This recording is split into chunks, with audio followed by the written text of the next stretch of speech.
The Arcane Archer is an all-time favorite D&D subclass, and in Baldur's Gate 3, you can make a multi-class similar to one.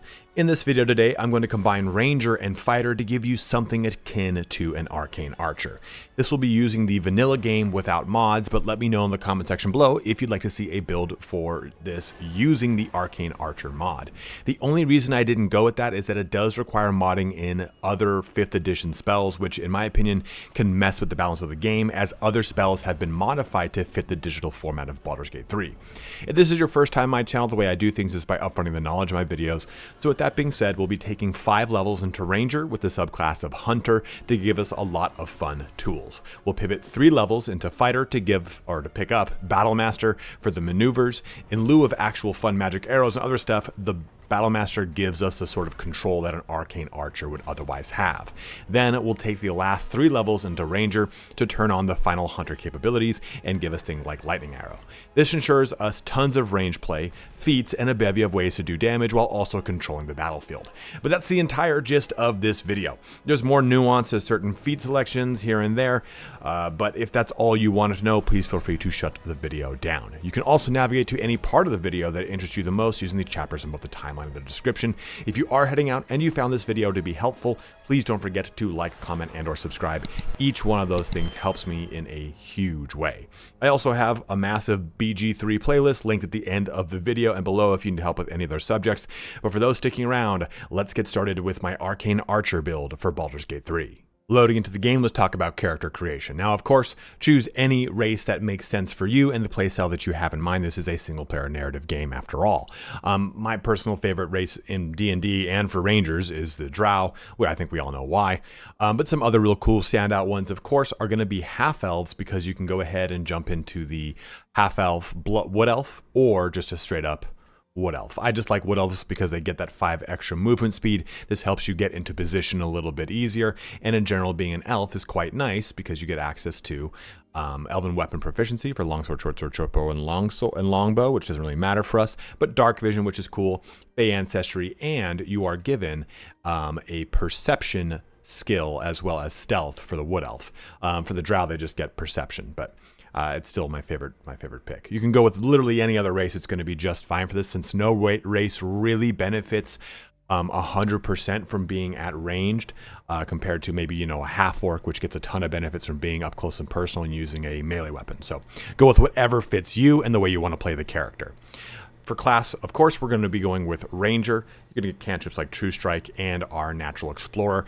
So this is going to be up to you and how you are going to set up your party. Do you have a dedicated rogue character that is going to be doing a lot of the lockpicking and trap disarming and stuff like that? Then do not pick Urban Tracker, because this is going to give you proficiency in sleight of hand. It's just a great way to turn that capability on. Otherwise, you're going to go with either Wasteland Wanderer Cold, Fire, or Poison. This is going to give you a resistance to that damage type. Resistance, of course, doing half damage, of course, right? It says right there, only take half the amount of damage from a certain damage type. The most prevalent damage type in the game is Poison, followed by Fire, because there's tons of poison traps and a lot of ways that that's going to be dealt out to you. So I like to go with Poison out the gate. It helps us in that first act, and then around the later point of the game, when we're going to choose this again, we'll choose Fire. That way we have that total immunity if we need to. But like I said, if you don't plan on having a rogue in your party, please go with Urban Tracker to get that sleight of hand. For our favorite enemy, this is of course too going to be entirely up to you. I like Bounty Hunter because this gives me, you gain proficiency in investigation, which is fine, but creatures you hit with Ensnaring Strike, either ranged or melee, have disadvantage on their saving throws, so if you're using this capability, it's nice. You can use Ranger Knight if you want. It will give you heavy armor, and since we're not starting as a fighter, this is the only way to put heavy armor into this build. Just keep in mind, heavy armor completely negates your dexterity bonus. So we're not going to take advantage of that when it comes to our armor classes. Sorry, couldn't think of the word. You can go with stuff like Mage Breaker, Sanctified Stalker. Really just go with whatever one fits your kind of role play you have in mind for the character. Bounty Hunter for me just is really cool for a Drow Ranger, and I like this Ensnaring Strike. Has enemies have disadvantage to save it. For our background, of course, you're going to go with anything that makes sense for the build you have in mind as far as the role play. Like I said earlier, please build a little role play for this character. Are you a former former criminal that has somehow become a ranger? Are you an outlander, which really fits into the ranger theme, or a folk hero?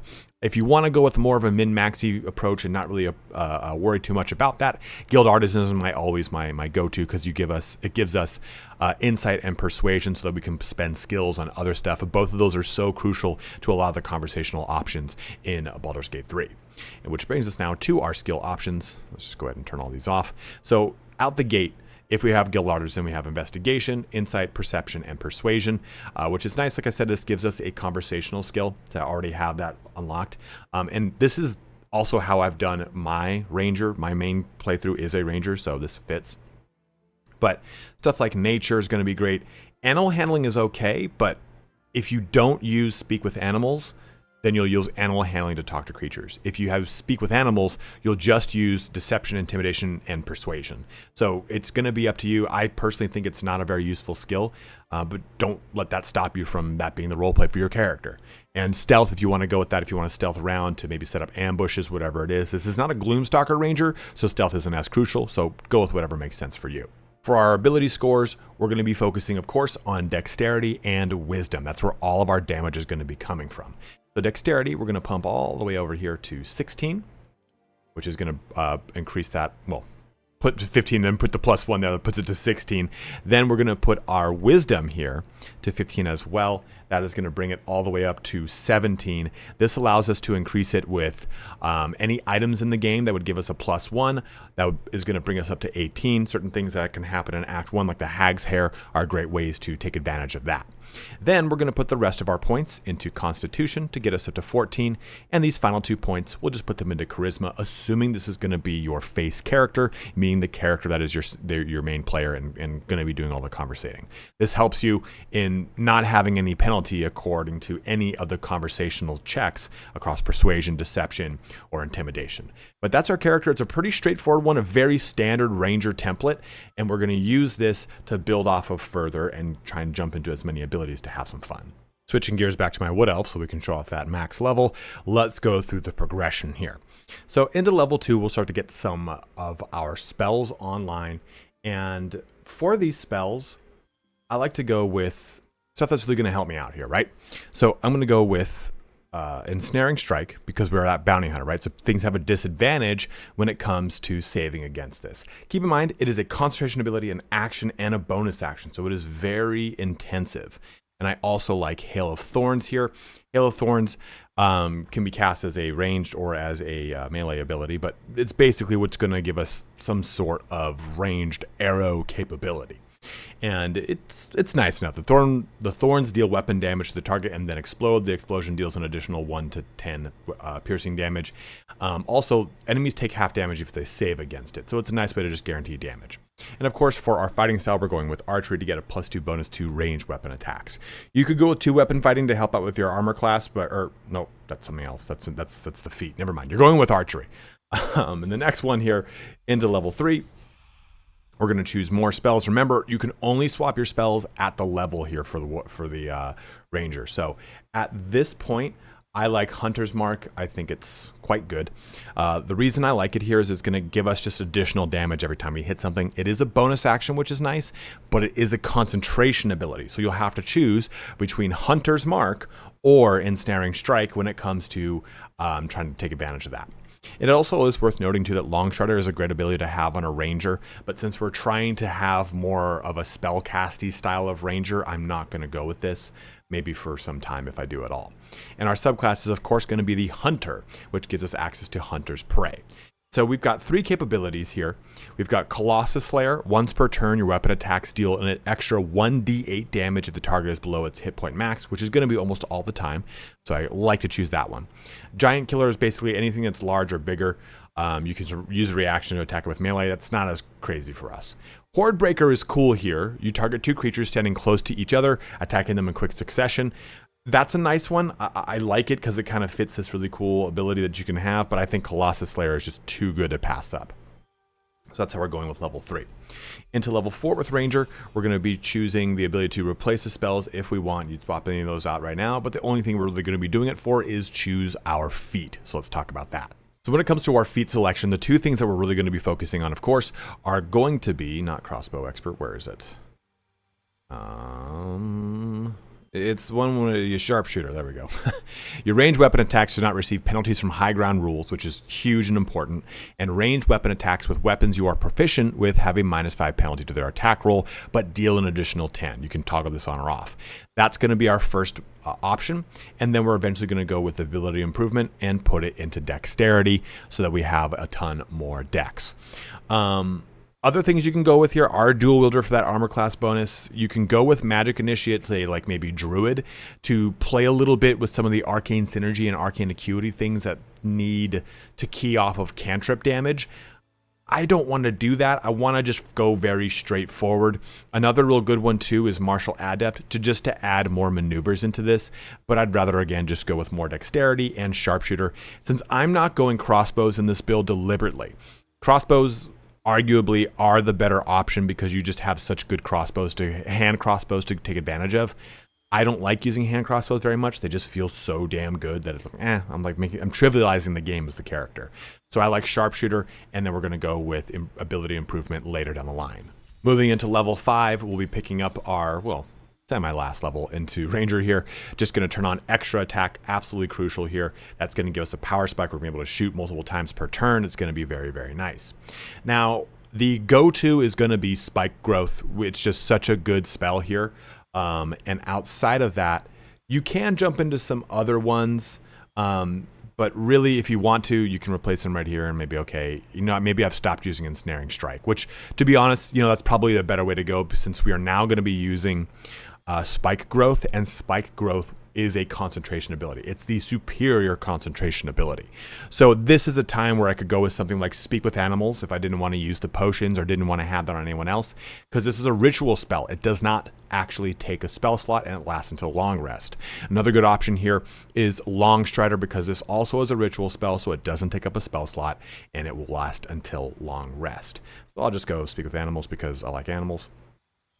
And we will accept that and push into level 6. But nay, we will actually go into Fighter.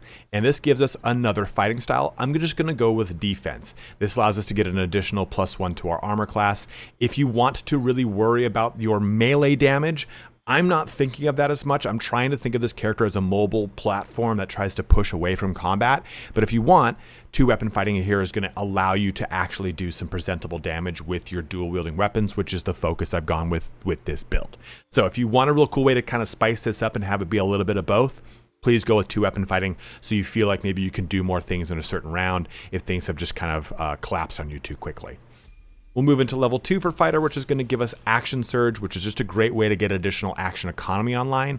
Into level 3 Fighter, we're going to turn on our maneuver capabilities from Battlemaster. Another route you can take is Eldritch Knight, and I did think about that, but then it splits our spell casting, right? Because Eldritch Knight focuses on intelligence. And I thought about going Eldritch Knight and Wizard, but it just didn't feel as good to me because I didn't have as many cool ranged abilities. In fact, the only way to get Lightning Arrow in the game is through level 9 Ranger or through a specific item. So that's why I've gone this route rather than Eldritch Knight and Wizard. You can definitely do that if you so wish. And a more passive route you can go with too is Champion, just to get a plus to your critical hits and ignore all the maneuvers.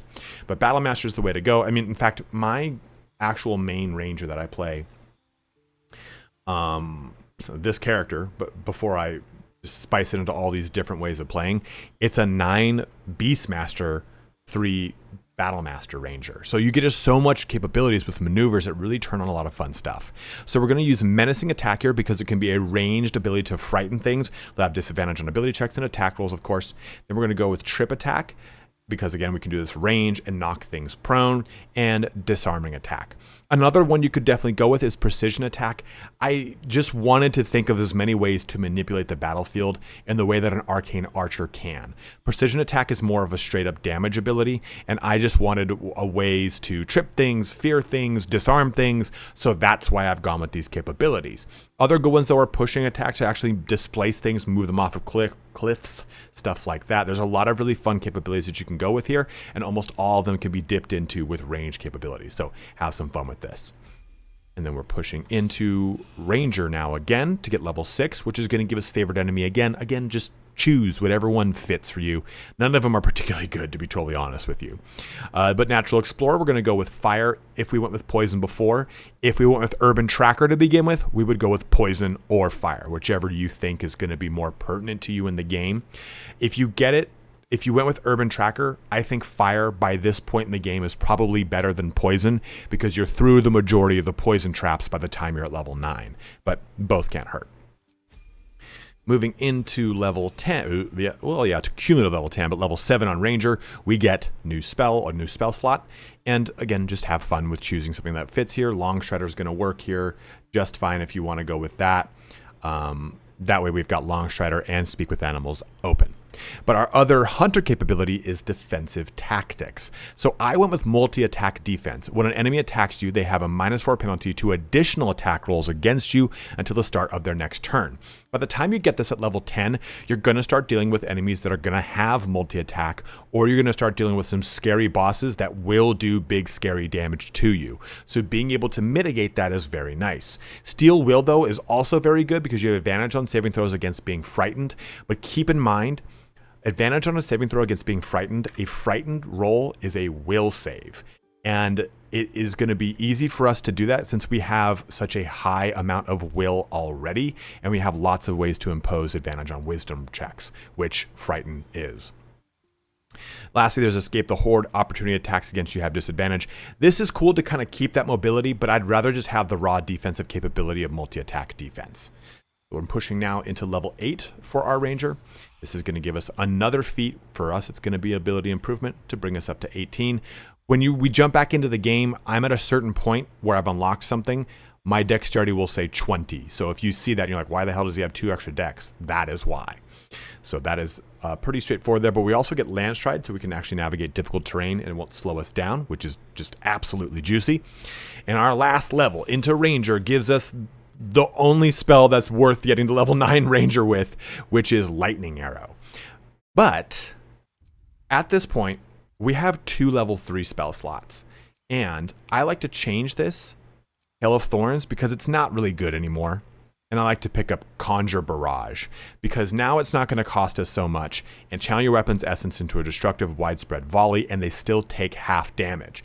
It's the only other kind of ranged damage spell in the vein of an arrow, aside from like a Melf's acid arrow, that I could think of. So that's why we've gone with that route, and it's also a really cool capability. Just keep in mind, by the time you get this in the game, a lot of things are going to have immunity to this type of damage, so it's going to be a little underwhelming, but you also will be dealing with things that have tons of adds. So being able to just do a destructive cone of damage is going to be quite nice. So we've got that, we're all set, and that concludes leveling this character up. So now let's talk about some gear before showing off some gameplay. In my usual fashion, let's talk about the one item I do not have for this build, and it is the Knife of the Undermountain King. You're going to get this in the midpoint of Act 2 in the Mountain Pass, and it's going to serve you throughout the entirety of the game here. The big thing that we want on this is the Organ Rearranger bonus. Reduce the number you need to roll a critical hit while attacking by 1. So if you roll a 20, you'll critical hit, but you'll also crit on a 19 as well. Also, you'll have an advantage on attack rolls against lightly or heavily obscure targets when you use this blade. So that won't apply if you use your ranged weapon, but it'll just be nice that you've got this regardless. It's really the Organ Rearranger is what we want here. But now let's get into some items that I actually do have. So for your weapons for this character, honestly, use any one-handed finesse weapons that you get access to. The Hall of the Mountain King, the Knife of the Undermountain King, is going to be crucial because it reduces our crit by 1, right? Or helps our crit by 1. So that one's compulsory. But until you get to Act 3, where you can get all the real good stuff, just use anything that you see fit that helps you out a little bit. Here's an example of something you could use, a Sword of Life Stealing. That's something you're going to get in Act 2 if you save the Emerald Grove.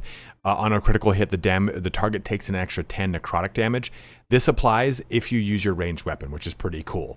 So it's just a nice way to get 10 hit points and extra necrotic. It's just also a cool weapon because it's a Act 2 +2 to the weapon enchantment right here. This guy right there. That's a +2 to attack roll and damage. That's a nice way to kind of start the act out. It's a very good one. But other good ones here are Belm to give you some AoE attack and melee if you want to use that. That's an Act 3 weapon. Another Act 3 weapon is Dolor Amorous. It means like something like, I don't remember. I took Latin for like 6 years, but you'd think I'd remember any of it. And a hint, I don't. So when you land a critical hit with a weapon or unarmed attack, it deals an additional 7 damage. This applies to everything. Notice that it says with a weapon or unarmed attack. So when you do this with your bow, until you get the main weapon I'm going to show you, as you can see on the left, this is a good way to just have an additional bit of damage being poured onto the target. Now, of course, our main one is going to be Bloodthirst. The number you need to roll a critical hit while attacking is reduced by 1. This effect can stack. Another one is Rhapsody, but I like this as just trying to focus on tons of crit. That's why I decided to go with this one rather than Rhapsody. But Rhapsody is also another good one, just to kind of point that out. So main hand only here, creatures hit with this weapon receive vulnerability to piercing damage. And then offhand, when a creature misses you with a melee attack, you may retaliate and gain True Strike. I personally, I had this other way around, it kind of got mixed up, would put this on the offhand. So that way you can kind of do a little bit more with your retaliate. We don't have much retaliate with this build, so this is a cool, with your reaction. So this is a cool way to have a little fun here, right? To do a little bit more, or a little bit extra with this capability. So I like Bloodthirst here to help kind of dish that out. And just turning on True Strike is awesome, right? This advantage on attack rolls against this creature. Casting it on your own sucks, but this just turns it on. I like that capability. So I find this in the offhand to be a little bit better. Vulnerability towards piercing is lovely, but I'd rather just have this on for everything that I'm going to do damage to. Outside of that, though, we have our range weapons. The focus we're going to go is with the dead shot. This reduces our crit again by 1. So if you're keeping count between this item, and the Knife of the Undermountain King, we are going to be critical hitting or critting on a 17, 18, 19, and 20. So a lot of real great capabilities here.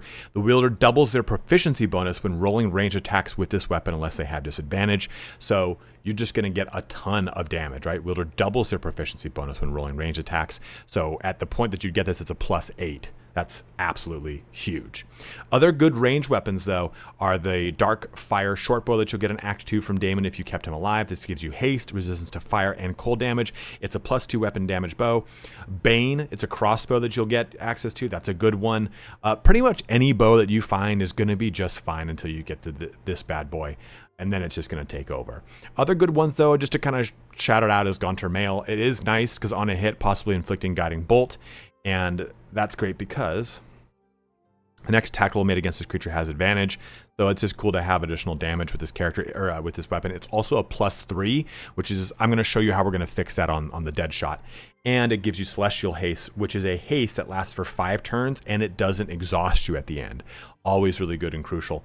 Another way to get additional casts of Lightning Arrow, though, is the Hellfire Engine Crossbow. These two, you both get in the same spot in Act 3, so you'll be able to pick and choose if you want to use one of them. But just to quickly, before we jump into armor, what I'm going to be doing with this build here is I'm going to use the Drake Throat Glaive, which you'll get in the Moonlight Towers of Act 2, because it has this capability. So we'd equip it real quick. And, let me do this properly. We're going to take the bow. We're going to throw the bow on the ground. We're going to press this button, and I'm going to use Thunder, because Thunder is one of the least resisted elements. You could go with Lightning if you want to stick with a lot of lightning stuff, going with lightning charge items and so on and so forth with lightning bolts. Lightning arrow. But I'm going to go Thunder. We put that onto there. So now this weapon has +3. So now you kind of look at the Gaunter Mail, you're like, man, why would I not just go with that? It's just more raw damage. You can see now that our damage is increased by upping this weapon enchantment and giving us an additional 1d4 of thunder damage. And then we would swap off of this and just go here. We'll go that and this, and we're good to go, right? So we have a lot of really cool functionality built into this build, right, so far, and we haven't even gotten to the armor. But with the armor, let's talk about stuff.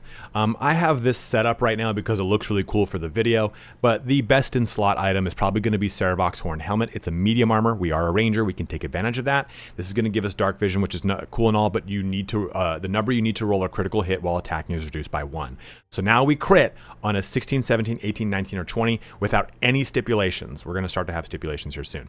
You can't be frightened, and you cannot be afflicted with emotion-altering conditions, which is really good. It's just an awesome helmet. Outside of that, though, you can get access to the Covert Cowl pretty early in Act 1, I want to say. And this is a great way to just turn on an additional bit of crit. But you just have to be obscured. You'll note that this icon right there tells you Covert Critical, so you can take advantage of it. And it's super Ranger-esque. I love it. It's my favorite cowl in the game. Other good ones, though, are the Flawed Hell Dusk Helmet. This helps you just have saving throws against spells, and it's kind of cool and Ranger-esque as well. The Circlet of Hunting isn't awesome. You gain 1d4 bonus to attack rolls against creatures marked by Hunter's Mark. The other three we don't really care as much about. But Hunter's Mark. You get this in Act 1. It's a cool way to turn on a little bit of additional damage without you having to do anything. You just have to turn on Hunter's Mark on something. So if you're using Hunter's Mark a lot, pick this up from Ormelion in Act 1 of the Myconid Colony. Another one you can go with, though, is the Helmet of Arcane Acuity. Whenever you do damage with a weapon attack, you gain Arcane Acuity. And this is going to help us with any of our spells as a ranger. I'm bringing it up because I feel like it's going to get brought up in the comment section below, and I think it's not a bad option. This helps with spell attack rolls and spell difficulty for each remaining turn. It's a good option, right? But I think that we just don't have enough spells to really turn on with this character to really take advantage of for it to be an amazing option. I think there's probably going to be someone else in my party that benefits from this better, right? Like a Bardadin or someone else that can really do a lot of damage with this. Whereas with this character, I'm shoehorning so many abilities into this to try to make it feel like an Arcane Archer. If I was a true Arcane Archer, this would be the cat's pajamas, the bee's knees, the honey cat's honey, that is definitely not a saying. But I want to bring it up because it's definitely something that you would kind of think of in a hybrid build like this. But I definitely, the cake goes to the Saravox Horn Helmet. Into our armor, I'm using the Elegant Studded Armor because I like that it gives me advantage on stealth checks if I go to do any stealth. It does give me shield and +2 to my bonus initiative so that I can actually do a lot of early combat stuff in the game. Another really good option, though, is the Armor of Agility. I was really between these two, but I've done other Ranger builds where I just say the Armor of Agility, and it feels like two defaults of an answer, to be totally honest. You can see that there's a sizable armor class difference, right? 21 to 24. So if you really feel like you're in close combat a lot, use the Armor of Agility. But I think you should be using this character in more of a medium range character, medium to long range character, pull away from combat as much as you can and try to get as many shots out with your bow as possible. But even just simply studded armor that you find or hide armor that you find is really good because it gives you bonuses to your initiative rolls early in the game. So take advantage of that. Even the 2 drow armors that you get, the studded leather, is just really cool looking. And the Spider Silk Armor, depending on how you approach a specific character, is going to give you advantage on Constitution saving throws and stealth checks. The Constitution saving throws is probably better spent on a Cleric, but if you don't have anyone else that's going to benefit from it, it's a cool piece of armor because it also looks very awesome and it is very Ranger-esque. Outside of that, though, we have our cloak options. We're going with the Shade Slayer cloak. If you are going with a Dark Urge, that's also a very good cloak here. But while hiding, the number you need to roll is to roll a critical hit while attacking is reduced by 1. So if we have this cloak on, then we have 1, 2, 3, 4, Knife of the Undermountain King, 5. So we would actually critical hit on a 15 or higher with that cloak active and us hiding. Most importantly, we have to hide for that to work. So that's a great way to get just a ton more crit on the character. Other options, though, are Cloak of Displacement, which basically casts Blur on you, and Cloak of Protection for armor class and saving throws. Moving into our glove slot, there are a lot of options. I like the Gauntlets of Surging Accuracy here, because when you use Action Surge, you gain 1d4 bonus to attack rolls for the rest of your turn.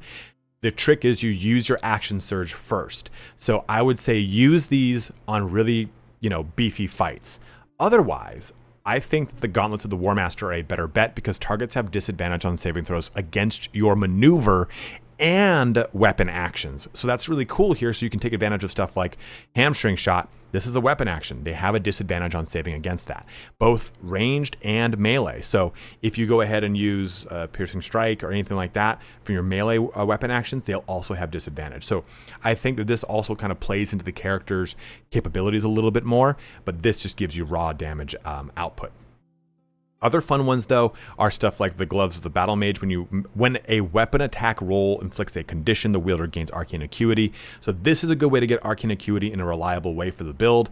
Again, Just depends on how you're approaching things. If you really want to go Arcane Acuity, take advantage of it. Other stuff here, though, are the Legacy of the Masters for just a straight-up +2 bonus to attack and damage rolls with weapon. Every single class that does martial damage is going to be beneficial using this. So this might be one you have on maybe a fighter or a barbarian already, but just to point it out. A real good early one to use, though, is the Gloves of Archery. You're already going to have proficiency in longbow and shortbow, but this adds an additional +2 damage with stacks with your fighting proficiency of archery. So it's +4 damage just simply using ranged attacks. It's a very good... you'll use these gloves all the way up until you get any of the better ones if you pick it up in Act 2 at the Quartermaster. But even the Helldust gloves or the flawed Helldust gloves are good because they just add additional damage to your damage types. So your weapon attacks deal an additional 1 to 6. Your weapon attacks deal an additional 1 to 4, both fire damage, right? But the nice thing about this one is you gain a +1 bonus to spell attack rolls and spell save DC. So this can help you with hitting any of your spells onto targets, especially in the latter portions of the game. Into our boot slot, I definitely like the Boots of Persistence. They're like my favorite boots in the damn game, because you gain freedom of movement and long strider, but other good ones here are even just the line breaker boots you get in Act 1, because whenever you dash, you gain wrath. So I expect you to be using dash to pull away from creatures as much as you can, so you get distance to shoot them with a bow and arrow. But Disintegrating Night Stalkers are good just to get access to Misty Step as a bonus action maneuverability capability. For our jewelry, I like Khaled's Gift. Not to be confused with the famous DJ Khaled, but to give us that +1 wisdom. That's what sets our wisdom up to 18 for that +4, assuming we didn't get stuff like the Hag's Hair or other benefits to our wisdom score. Other ones, though, are simply the Amulet of Harpers for wisdom saving throws and shield, the Spell Savant Amulet, which you would put on, use the ability, and then take it off because it gives us an extra level 2 spell slot. Amulet of Misty Step for another cast of Misty Step, depending on how you've gone with things. Also for jewelry, Ring of Regeneration is just nice passive healing. If you've got the room for it, the Killer Sweetheart just depends on what the rest of your classes are like, right? This just guarantees us a critical hit. So we want to be able to do a lot of damage from this character, and that's why I've focused on doing critical hits as well as all these kind of capabilities down here. Then we also have the Crusher's Ring for just increased movement. I like this one a lot because especially if I'm a Wood Elf, I have a total of +15 feet between this and my Wood Elf racial passive. So that concludes all of our items here. If you have any other suggestions for good ones, by all means, go ahead and let me know in the comment section below. But I feel like this kind of plays really well into the kit we have in mind. So jumping into combat here, we can have some fun. I have started in stealth to help me out by giving me a little bit of a crit bonus. I usually use a potion of speed here to give me an extra action, but thing has got a little wonkapotamus, so we're going to be fine. But we can open up right away with just a lightning arrow, just to kind of show off how fun that can be. Sorry, Gale, you're not going to like this too much. And if you've never launched the lightning arrow in this game, you can see it is a real awesome looking capability. Like, it's probably one of my favorite spells. So just casting it right here. And we can see that it needs a 16 to hit. They rolled a 18, critical hit, right? Because we have so much stuff. And that puts us right into the combat. But just to kind of increase this, we can see that this hit for 13. Where is it?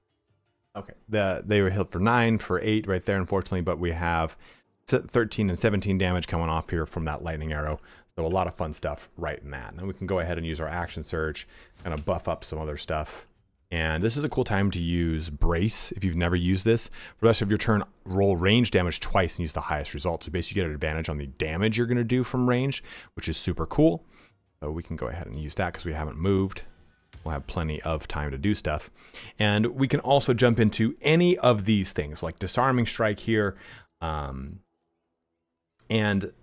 since the target has disadvantage on saving throws against your maneuver and weapon attacks because of our gloves, right? So we can pretty much make sure that these things go off, which is a lot of fun. You can go ahead and do this, 95% to go through. 16, of course not, right? So that's 4. So just to show you what that did, 31, 4, and 8, because we've already done damage to it, right? So Colossus Slayer kicks in. Almost said clits in. That's really weird for everybody. So that brings us up to what? That's 43 damage, killing her outright. absolutely awesome. And we can go ahead and just take another shot here, right? Or we can use another one of these capabilities, try and knock something prone, which is really a powerful capability. If you've never knocked something prone, just to kind of go over that, they can't move or do anything, of course, but attacks against a prone creature have advantage if they're made within 10 feet of the creature. So this is a great thing that you can use to line up shots with your melee characters that are next to someone, right? Also, another big point of being an Arcane Archer is using all of these special arrows the game has to offer you. And there are tons of them. So taking a look over here, right, just at the arrow of humanoid slaying, look at how much damage we can do, right? 40 to 60 deals double damage to humanoids. You can absolutely buzzsaw through someone. Or even the arrow of lightning here deals 20 to 30 and explodes on a bolt of lightning. Target hit by the lightning possibly takes an additional 2 to 8. So lots of really fun, cool, characteristic ways to kind of turn on the Arcane Archer feel by buying out these arrows every time you go to the merchant to give you a lot of really fun capabilities, right? Cures poison, paralysis, or blindness. That's really a great support utility here. Many targets is just an area of effect capability, but this was a really good one here for this one. This one will basically break a target's concentration and it will silence it. You've got the arrow of darkness to use darkness. A real good one too is, do I not have any in here? What the hell? The Roaring Thunder, which I guess I just don't have. Oh, here it is. Nope, that's not it. That's not it at all. I haven't gotten rid of like any of my arrows, and yet lo and behold, there's like none there. But the Roaring Thunder arrows launch things back. So you have ways to manipulate the battlefield. And I strongly encourage you, outside of your actual capabilities, to use all of the arrows at your disposal, because it's going to really change the way that you play the game, and it's going to change the way that the flow of fights go. If you've not been using them at all in the game, I strongly encourage you in this playthrough or using one of these characters to do it, because it's just such a huge boon. Last thing too I want to also talk about are elixirs. Elixir of Viciousness here is going to help reduce our critical hit by 1. So if you've tallied up everything, we'll actually be able to, if we are sneaking, be able to critical hit someone on a 14 or higher. That is absolutely juicy. And if we're not sneaking, a 15 or higher still. So a lot of really good capability being able to dish out here. I'm just going to do just a standard weapon shot just to kind of show you what that looks like. 18. You know what? Let's actually do a critical hit. We were able to do 30 and 7 damage. Interesting that didn't do Colossus Slayer, because that guy had already taken damage. But you know what? Whatever. I don't make the game here.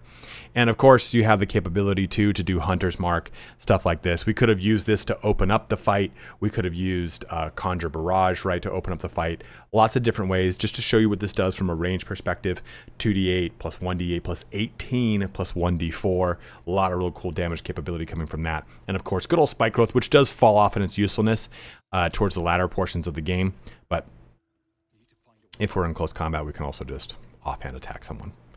Sure. Didn't do a lot, but clearly that's not the point of this character. So you can see what you have at your disposal as this kind of semi-Arcane Archer build. And go ahead and let me know in the comment section below how you might possibly change or modify this build. Would you go with the Eldritch Knight Wizard route and really focus on the spell casting? Or would you maybe try to spice in a wizard and combine it with something else and not even focus on the splitting of the spell casting, right? Only focusing one character spell casting. Like if I had done Ranger and Wizard and not even really touched the Ranger spells and just focus on Wizard spells, that is another real cool way you can go about this. Also 6 levels into Ranger and 6 Lore Bard is another cool way to add a lot of spell casting. Again, it's just a different way to approach things because now you have to focus into charisma or intelligence or whatever it is. But as always, guys, thank you so much for watching here today. Go ahead and let me know in the comment section below how you would change this character build. But have a good one and take care.